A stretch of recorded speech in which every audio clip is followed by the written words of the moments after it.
Look at how cute and tiny it is.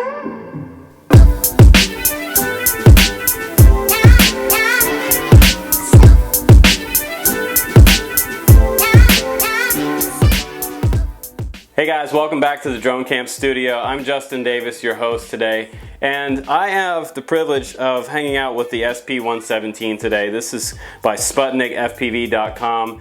There's an engineer and designer in Moscow, Russia making these frames. They're super cool. I've been following them on Facebook and around the internet on RC groups for quite some time now. So we have the advantage of flying the SP117 today, and we're going to do some FPV with this guy.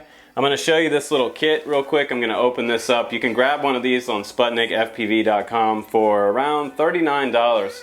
And it comes with pretty much everything you need to get started. We're also going to show you a list down bottom of all the gear needed to go on this, the flight controller, the ESCs, and what motors to use on yours. And you can run this from 2 to 4S, so if you want to hop it up super fast on 4S, you can do that with this one. So let's go ahead now, let's take a closer look at the SP117.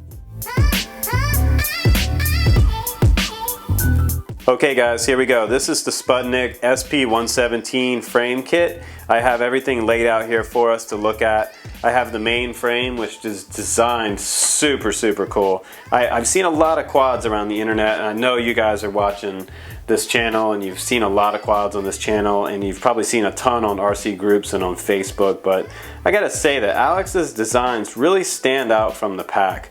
All of his designs that he comes out with have caught my eye on the forums. I know there's a ton of quads coming out all the time, and I really enjoy seeing all of them, but something about his quads and the design are really special. I don't know if it's his take from his perspective on the way quads should be built, but they just have a really nice art and design feel to these quads, a very kind of high art quality to them. So these are the 3D printed parts that come along with it. Is your camera tilt piece that comes in there for your Pico cam, also your antenna mast in the back. He does give you 2 of those in the kit, and the camera mount and protector that goes in the front of the frame. All of your standoffs are here, the top plate, and your PDB for linking up your Afro Naze Mini. That's going to be right above that. And I'm sure if you have any questions, you can probably send Alex an email at some time during your build, or Jeff if he's available to answer questions. These guys are flying these things all the time, and I look forward to flying this one today. So let's go ahead now. Let's show you the rest of the components that you're going to need to finish up this build. And after that, we'll go ahead and weigh it for you before we get it out on the field.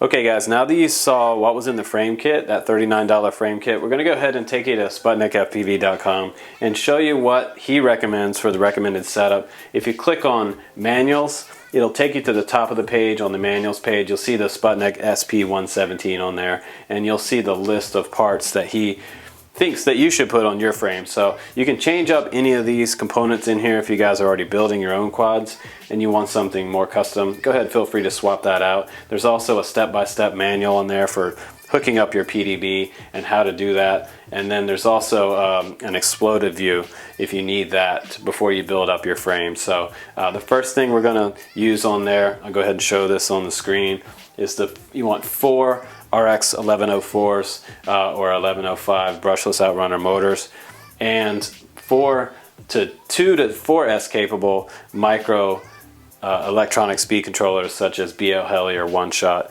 compatible ESCs for that. You want a Polo 5 amp, you want an Afro Mini, that's a 32 revision 3, and you also want the 520 TVL mini FPV camera such as the Pico cam or something similar to that.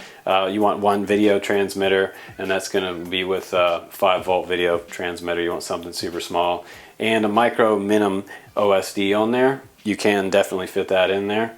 And you want 1 micro PPM receiver for putting on your SPUTNIK 117. And you also, you should always put a beeper on these because they're super tiny. That is optional. You can do that, or you don't have to do that. But I've lost a lot of small quads, so and taken hours to find them. that's no fun. And you'll need a few 3S batteries in the 400 to 600 range. If you do something around 400, you're going to get a shorter flight time, but it's also going to fly a lot lighter and be a lot more nimble. So let's go ahead and take a moment to weigh this, and we'll show you how many grams it is with the battery on there. This is a 3S 450, and I'll set it down here. We'll see what we get. We're right at 134 grams, so not bad for the Sputnik SP117. It is under the FAA requirement for registration or putting any kind of number on here, so go ahead and put a battery on this one and enjoy your flying time.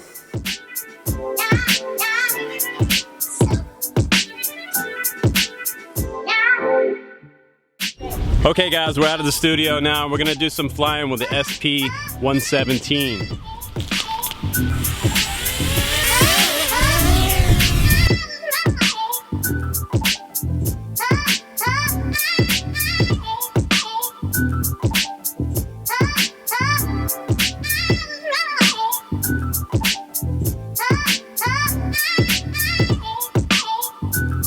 It's a little bit windy, but this thing is still super fast.